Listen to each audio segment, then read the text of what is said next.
Hello, you are listening to Quality Time, a podcast designed to support Nebraskan providers through their journey with Step Up to Quality.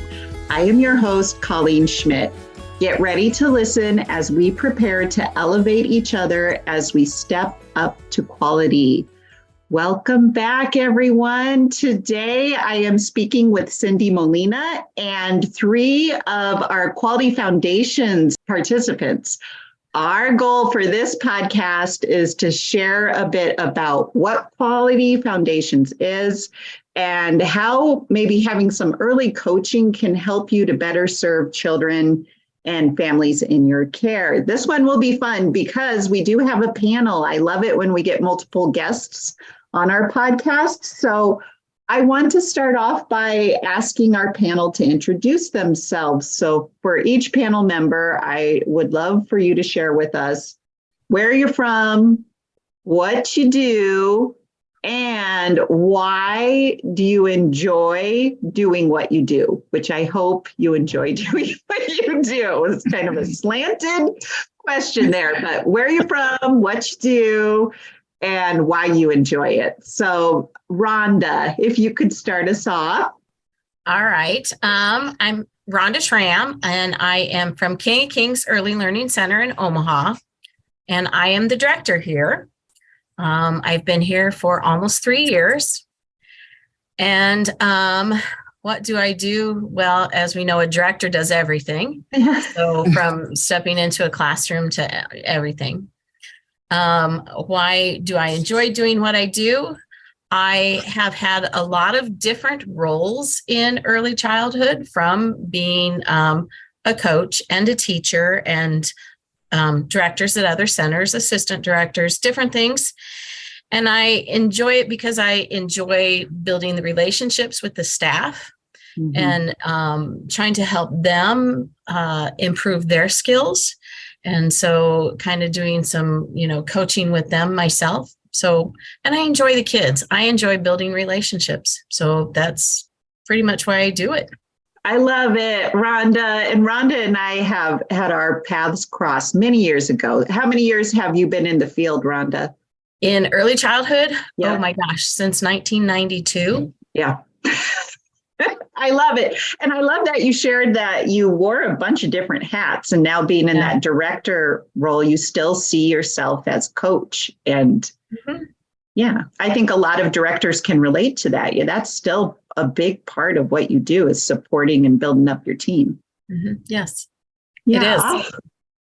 Thanks for sharing, Rhonda. Okay, Tasha, if you could do the same thing, tell us where you're from, what you do. Why do you enjoy doing what you do?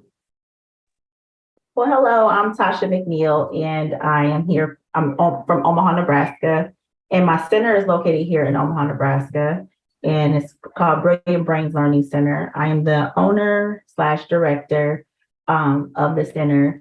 I don't like to even put the owner part out there because I just like to get in there, and I'm in the classrooms just like the staff, like my staff are. So we support each other. The most time I get to sit in my office is normally when I'm on Zoom meetings, but most of the time I am out here rocking babies or supporting the staff, supporting my parents, the kids. Sometimes you put out fires, but I just love being that person that they can come to as far as like a parent, if they have a concern or just about the development of their child or just anything. I'm just here. I'm a listening ear for them all the time. And so just with this pandemic here and the children, I just know that they need a lot of care and a lot of support. And so does our staff too. So that's why I'm here, and that's why I continue to do what I do. Ooh, Tasha, you brought up such a good point. Not only do the kids and the families need support, especially from what has been happening the last 3 years, but your team, your staff, like we've all been through some things. and really supporting and guiding. And it sure sounds like you're very hands-on with what you do. I like how you mentioned you're rocking the babies. That's a job perk. Oh, yeah. Lovely. Thank you, Tasha. And then Cherie, same thing. Where are you from? What you do? Why do you enjoy doing what you do? My name is Cherie. I'm from Omaha, Nebraska.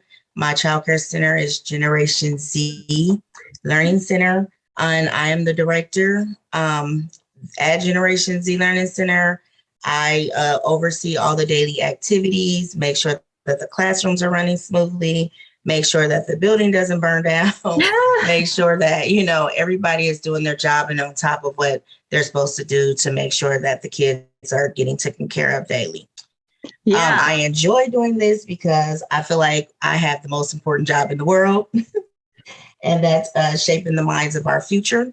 I feel like kids are like sponges. Everything starts from the ground up. What you put into them early on is what they're going to take into the rest of their life. And hopefully you're putting all good things into them. So that's what I pretty much do. Make sure that my teachers are putting the good stuff into the kids. That's a really good way to describe what you do, is helping to make sure that there's good stuff happening into our little sponges so that they take that with them. That's awesome. Very good. Absolutely. Awesome. Thanks, panel, for introducing yourselves. And then finally, last but not least, Cindy. Cindy, can you do kind of the same thing? Like, tell our listeners a little bit about yourself and also tell them what your role is with Quality Foundations. And then a secondary part I want you to talk about is, what is Quality Foundations? Like, what's this all about? Okay. I'm Cindy Molina, and I come from Gearing, Nebraska. So a shout out to Western Nebraska. Yeah. Omaha. So, I have been a coach for the last 8 years for Step Up to Quality. Before that, I have been a site facilitator, director that worked with Head Start and Early Head Start. I've been in the early childhood field for probably about 40 years. Mm-hmm. So it is a passion. It is a passion. It is like I feel like it's a lifelong, I don't know how to even describe it. Like a lifelong Learning. Yeah, well, lifelong learning for sure. But like almost like this calling, like this siren call that a lot of us feel like we've known for a long time that this is who we are and what we do. Yeah. Yeah. And shout out to Western Nebraska. That's right. That's way west, Cindy. Good for you. So my role, like I said, I've been a coach for the last 8 years.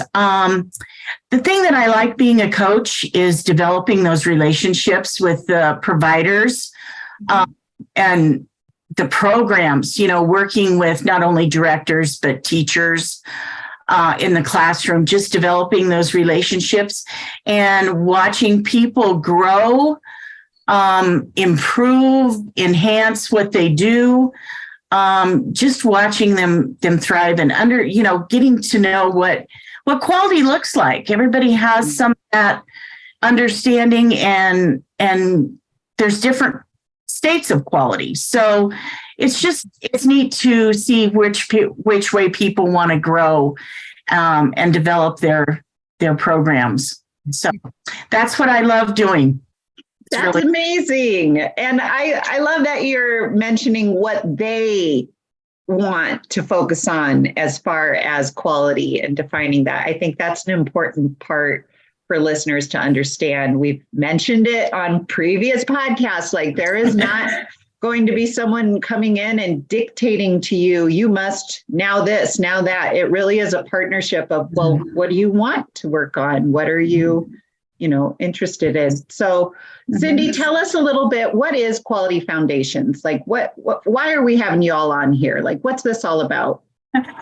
Well, Step Up to Quality, we had found that a lot of providers and programs wanted to have earlier coaching, and we didn't start individual coaching until step 2.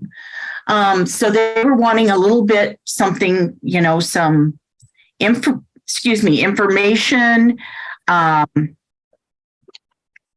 of that mentorship, someone to bounce things off of before they got to step 2.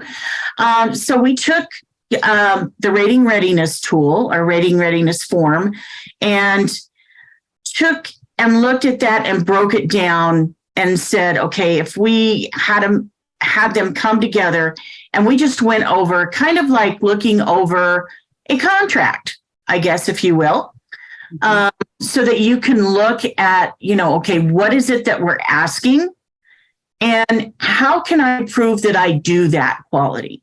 What is the evidence? So basically it is breaking down the 5 standards of step up to quality, along with looking at each indicator and evidence for that indicator. And so that's what Quality Foundations is. My role in that is to basically just come on and I break it down, get there, and just oversee, what it is and ask, and if they have any questions, their questions, and try to get it to where they understand it. So, which isn't too hard. It's pretty basic, I think. And so for about 40 minutes, that's what we do. Each session breaks down a standard, 1 or 2 standards, and we go through each indicator and evidence. How often do you all meet? We met once a week for 6 weeks. Wow, that's awesome. Okay, that gives us kind of an overall picture of what is going on and why we've invited you. I think what is important for listeners to understand is that it really is this kind of more guidance on what to do before you get to that step 2 and that coach. Is that right, Cindy? Am I kind of summarizing that a little bit? You go over the standards, you're going through the indicators, you're starting to brainstorm, well, what evidence do we have that we're meeting that? Is that accurate? My kind of that's right on. That is right on with it. So yes. Well, awesome. Okay, well, let's kind of talk about it a little bit. Let's jump in. Let's talk about the process. So Cindy mentioned that you're really going through that rating readiness form and using that as a way to kind of guide you through the Quality Foundations process. So how does the form help you? And I'll just kind of open it up to the panel. Was it intimidating at first? Has it felt a little bit better? Who would like to speak on that? I can. I don't think it was intimidating, but with some of the experience I've had, I've been at 2 other centers who entered Step Up to Quality at a level 3 because they had NAEYC accreditation. So with this center, we're starting from the very beginning, and so hadn't really known the process of getting all of this done. And so working from the very beginning was very interesting for me, and trying to put some of those pieces together that I know we do and we already have, but trying to get the staff too also to see and understand why we're doing it, and hoping to get a coach so they can listen to someone besides me, because I'm always saying, hey, we're going to do Step Up to Quality. We're going to do this. And this is why we're doing it. And so for me, it was just a little different beginning from, where I've ever been before. So I think that's a really good point to make, Rhonda. Thanks for sharing that. And also about the staff buy-in. Mm-hmm. Isn't it funny when mama tells you something and you're like, yeah, mama. Mm-hmm. And someone else comes in, says the same thing that mama's been saying for, months and months, and then it clicks and it's like, oh. And I do, not to make it sound like our coaches are mama coming in telling you what, but do you know what I mean, Rhonda? Does that resonate? I do. I definitely do, because I can say, oh my gosh, I love this activity in your classroom, and this is a good, and why are you doing it? And they kind of like, well, because I thought it'd be fun. And I'd say, oh, well, let's look at, standards, and here, this is, this is one of the good reasons why we're doing it. And this is such, a great developmental for, your 2-year-olds or whatever it is. And then when I've had other people come in and do some trainings, and they're like, oh, you guys are doing this. This is great. And they're like, Yeah. oh, we're doing this. And so then it's like, oh yeah, maybe there's a reason behind it. I know. And I think that it just feels very validating to have someone alongside you as a director or an owner who's going to support you in what you have been trying to support your teachers with. Like I do see that as part of the role of a coach when they join that process. So yeah, thanks for sharing that, Rhonda. That's great. Miss Cherie or Tasha, do either one of you want to add anything to what we were just talking about there? For me, it was kind of like crossing my T's, dotting my I's, just going back, double checking, and making sure that we are a quality center and implementing things where things need to be implemented at. The readiness form is very helpful just to double check your own self, double check your own work. Yeah, crossing my T's and dotting my I's. That's a good way to look at that. Yep. Thank you, Cherie. I think that's true. What about was there any nervousness from anyone with joining the Step Up to Quality journey? Did Quality Foundations help to put anyone at ease to continue on with the journey or give them a little bit additional support? And if so, if you can share a little bit on how that happened. Go ahead, Miss Tasha. I think having that support is really important, especially when you don't really know which way to go. It's like when you first start off, you have the checklist inside of neck first to get to 1 and 2, but then it's like, okay, here's 3. Okay. So now what do I need to do? And it just eased it a little bit for asking those questions, because some of my things are just it's a little complicated, so sitting there at the end of the meetings, and I got to, bounce some things off of Cindy and ask her questions at the end of the meetings that we had. She tried to help me put things into perspective, like, okay, maybe if you do this instead of this, that could probably help you. I'm like, oh, okay, so I don't have to do all 7 of the, I think that she just really helped me to understand it in a way for me, because like for having a CDA and in school for early childhood and having a, do I mark this off? Do I mark this off? So yeah, I really appreciate the help that I received with this process. Cindy, does that make your coaching heart feel super happy? Yes, it does. It always feels good to get that feedback saying what that we've helped. And so, yeah. Oh, I love that. I think a big benefit of what you're also doing with Quality Foundations is networking, and not just networking, but maybe intentionally collaborating with each other. Does anyone want to talk a little bit about if you've found that you've made connections with other like type programs? For example, everyone on this podcast today, you all are center directors, and in fact, you're in Omaha. So even more collaboration. Does anyone want to speak about a little bit about the connections? I think that we should make connections, because it's really important, especially, and I don't ever want to look at it as competition at all, because, I may talk to Cherie one day, like, hey, I don't have any space at my center. Do you have space at your center for these 3 kids or something like that? I feel like to know that other people are going through the same things and that they're striving for a higher level of quality for their centers, I think that's going to be awesome in what we're doing. Yeah, Tasha, I think that's so true. I love that you're bringing up that point of it's not competition, it's these are my colleagues. We've heard that before on this podcast with family providers, actually in Western Nebraska, who are like, they are not my competition. They are my colleagues. Like if I, just what you're saying, Tasha, like if I don't have space and I have to turn a family away, that's devastating, not only for the family, but for you as that director. I know you don't want to do that. But knowing that, oh, I can just send you over to Cherie, and I know that Cherie is also on the same mission and she wants quality care in her program. So go check out her. I think that's a beautiful way to look at it. Anyone else want to speak about the connections or collaborating instead of competing?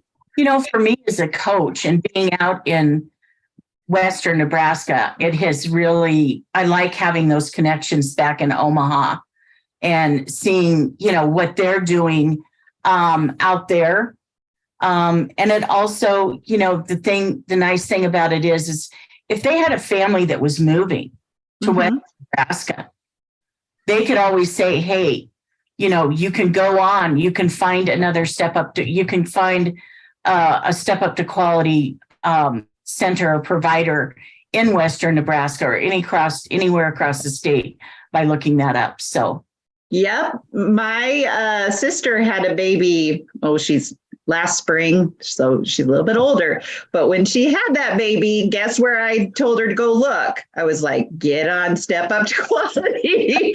Look, go check out, because that's how you can identify where we might have some, you know, quality care happening and people who are dedicated to being better for kids, I think is what it really just comes down to. Rhonda, any other thoughts on that? No, I think it's just, finding the people to collaborate with and talk to, and I'm a church center. And so I have other centers who are like me, that we do the same thing, kind of that, hey, do you have any 2-year-old space? Do you have any preschool space left for, you know, for next school year or for right now even? So it's that different. And the centers, some of the other centers I work with are also Step Up to Quality and working on that too. So comparing those kinds of things. Yeah. Yeah, I think that's such a great way to kind of look at what we're doing with Step Up to Quality and what we're doing across the state. Cindy, you also made a good point about, you know, if there are families that are moving to another area and I have relationships with teachers in that area, I'm going to directly seek them out, or programs or providers or, you know, centers. I'm going to directly connect with those connections and be like, hey. Yeah. So we talked about some of the benefits already. We talked about this direct kind of, I can ask Cindy Molina from NDE some questions and she can answer them for me and give me really good feedback and ideas. So we talked about that as a benefit. We talked about the collaboration that you get to have with other like type programs in our state. What other benefits have you seen from being part of Quality Foundations? I think I just feel like we're all in this together. Rome wasn't built in a day. We're all striving for quality, and it's just nice to know that you're not alone. You know, you're trying to figure it out. You're trying to have a great center, and you know that there's other providers out there trying to do the same as you. I think that's a benefit for me, that, you know, I don't have it all figured out, but then there's help. There's somebody that's overseeing, saying, yes, I'll help you become a quality provider. Yeah, and no one expects you to have it all figured out. And what you just said, Cherie, about we're in it together. We are not alone. Rome wasn't built in a day. Yes, to all it, like, no one expects you to, you know, start your journey with Step Up to Quality and immediately be a step 5. Like, that's not the expectation. It's really about growth. And collaborating and feeling like you're part of community here across the state in Nebraska. It's not this competition stuff. It's more about being together. That's such a great way to look at it. I love that. Any other benefits that any of you have seen from being part of the Quality Foundations coaching? I think too, when we have parents who come and tour and look at our centers, and I always talk to them about, this is where we are on Step Up to Quality. We're working on, moving up. We have things that we're doing to make our center a quality center, along with, the kind of education we're giving our teachers and the training and things like that, so that they know that we are working on becoming the best center that, we can possibly be, with, the constraints that all of us have with our facilities, with our staff. And so that, our staff are gaining learning experiences, new experiences, training, all kinds of things to continue to increase the quality of our centers. Yeah, it really is all about increasing quality. And if you start seeing it more as this opportunity for professional development and growth, not just for your staff, but for yourself as either the owner or the director, or if you're an in-home provider, really seeing it as this opportunity just to become better. Like when I asked you all at the beginning of the podcast, why do you love doing what you do? Your voices light up. You love talking about that. So we know we're all really passionate about what our why is, thinking about our how in terms of, professional development, growth, collaboration, just being on the journey, not having to be perfect, right? It's nobody is perfect. No center, no program, no setting is going to be perfect all the time. But it's that desire to jump back in and strive for quality care for kids. Yes. Thanks for sharing that, Rhonda. A way that we've been ending our podcast this season is to talk a little bit about self-care with our providers. The three panelists on this podcast today are center directors. And Cindy, you're a coach and a leader and all of that too. You have leadership roles. So everybody on here has a leadership role in some capacity. I think, and this is my assumption that I'm going to make, but I feel like when you're looking at self-care, and let's say I'm looking center-wide, the one who has the least amount of self-care is usually in a leadership role. Usually, not always. I'm going to generalize. What I want you all to share a little bit about, if you're comfortable, is what do you do? How do you do it all? Because you said that you wear a lot of hats and you're doing all the things. You are not hands off. You're in there feeding babies, helping toddlers with breakfast, filling in when, someone needs a sub, like you're hands on. How are you making sure that you're also putting yourselves on the list to help take care of yourself in order to take care of everybody else? What do y'all do? There are some days I just shut the door to my office and say I'm not available for an hour or two. Yeah. Just to be able to stop and sort my brain out of what's going on and what I need to do next. So those kinds of things, or just even what do I need to do right now?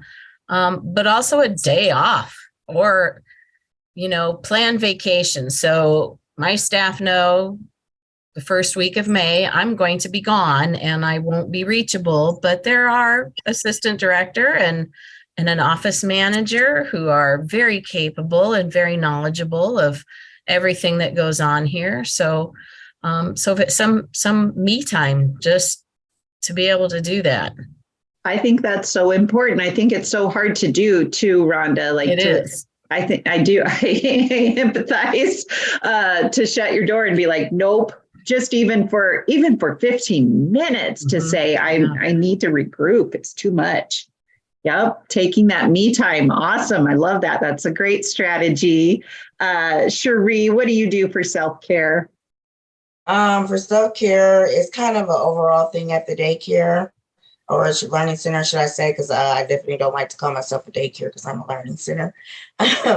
But we kind of have team builder meetings where sometimes we step outside the center and all get together and get to know each other outside the center. And we do things together that, we learn each other outside that center where we're able to laugh. We're able to be more like a family. We also have worksheets that we do. We get stressed out to help identify your stressors, to figure out things that might alleviate it, to do you need to delegate something that you're doing to somebody else? I don't know. We just kind of take care of each other. If we notice one person is getting stressed, we just kind of step in. It's a family run business, so we kind of know each other really well. They know when I'm stressed, I know when they're stressed, and we do something to make each other laugh and just have fun.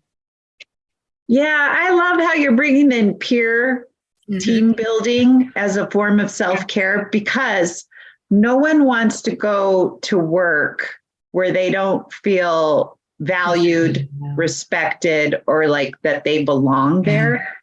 And I think it's something that you have to work on as a center. Like that's constant work. It doesn't mean we're all going to be absolute best friends, but it means we're going to be professionals.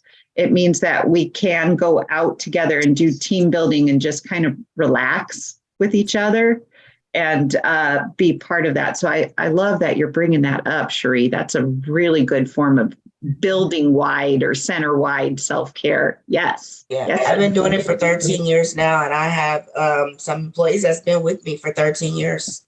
So it's I bet you do. I think it is working. That is a testament when you have people that stick around with you like that. That's a climate and culture thing. If you set up a positive work climate, positive work culture, you're more likely to have teachers who will stick with you. So I think that's very true. Yeah, very good. Tasha, would you like to share anything about self-care? Self-care is something that I struggle with. I do as myself personally. My office used to be open. I used to have like a window where they can come talk to me. I finally just had to put like shutters, like a little thing to close off my door, my window, so that way I can actually get work done without being bothered. And it just got done like on Sunday. So I came back to work like, yay. My saying here sometimes is I can't work at work. So if it's for me, if I have to do paperwork or different things like that, sometimes I have to take it home because I didn't have the space to do it because I make myself so available to everyone, if that makes sense. Yeah.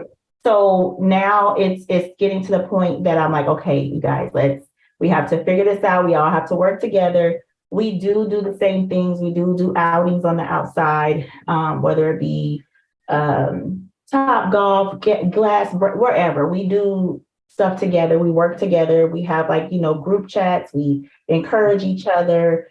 Sometimes it might be in the middle of the work week. I'm like, let's order lunch. I'll order lunch. Just do different things to support the staff and myself here. Let's see, what else do we do? And at some point in time, we had some people here that didn't have that positive attitude and different things like that. And it's like, you have to figure out if this is the job for you or do you need to leave, and at that point, once people figure out where they want to be, then, that negativity comes down and then that takes stressors off of the staff and myself included. So, I think just working together all around. And then even when I leave here, if I need to go get my nails done or if I need to go do something like that, that is a self-care moment for me. Yeah. I love that you're being very honest, saying that self-care can feel like a struggle. Me too. And I feel like it looks different during different parts of your life, even during different seasons or different whatever. And again, that doesn't have to be perfect. I like that you're setting a boundary, Tasha, and you've got some blinds put up on your window. You can't be there for everyone always without eventually maybe feeling like you burn out. So I think that's smart. And what you said about the negativity, oh boy, Oh boy, that will add fuel to the fire if we have people who are working with babies who maybe are learning that they shouldn't be working with babies. Because they feel that energy. Kids can pick up on that energy. And so if you have that, then kids they're gonna make you even more irritated. And so, kids are gonna win the battle all the time. So Absolutely. That's why you have to figure out what do you want to do? Do you want to work with kids or you want to go someplace else? But I'd prefer you to be someplace else. Don't bring that in here. Yeah. And I think having honest conversations about that is important. We can't just turn a blind eye and be like, well, staffing crisis. So I guess I'm just going to keep this person here who doesn't really want to be here. And we don't need to wish them any harm with them leaving. We can wish them well and, hope for all the success that they could ever find on their journey. But we've got to be protective of our kids. You're so right, Tasha. They read you like a book. You cannot fake it with children. They know if you want to be there and they know if you do not. It just feeds into work culture and climate. So I love that you, Tasha and Cherie, both brought that up as a form of self-care. Absolutely. Yeah. And Cindy, anything that you do for self-care? What do you do to take care of yourself? They're kind of all laughing. I'm at a stage in my life where self-care is number one. So it's like, I can say yes and I can say no. And isn't that, I do feel I'm enjoying life. Yay, that's so good. I love that. And sometimes self-care is easy and sometimes it's rough. And it's not. In some ways it's like being a coach is my self-care. Yeah. You know what that's called? Yeah. That's called community care, Cindy. Like a lot of us as early childhood people get lit up by serving others. Like it fills our buckets. Like it is a form of self-care. Yeah. But making sure that we still have boundaries and are setting limits when we need to it's hard. But yeah, I like that you shared that you're having a good time. Self-care, that's good. Well, I so appreciate all of you joining and sharing just being really vulnerable and sharing your experience with where you are in your journey. So thanks so much for joining us on this episode. And thank you, listeners, for spending quality time with us. Please join again as we chat about future topics to support our Nebraskan providers on their journeys with Step Up to Quality. Until next time, bye-bye.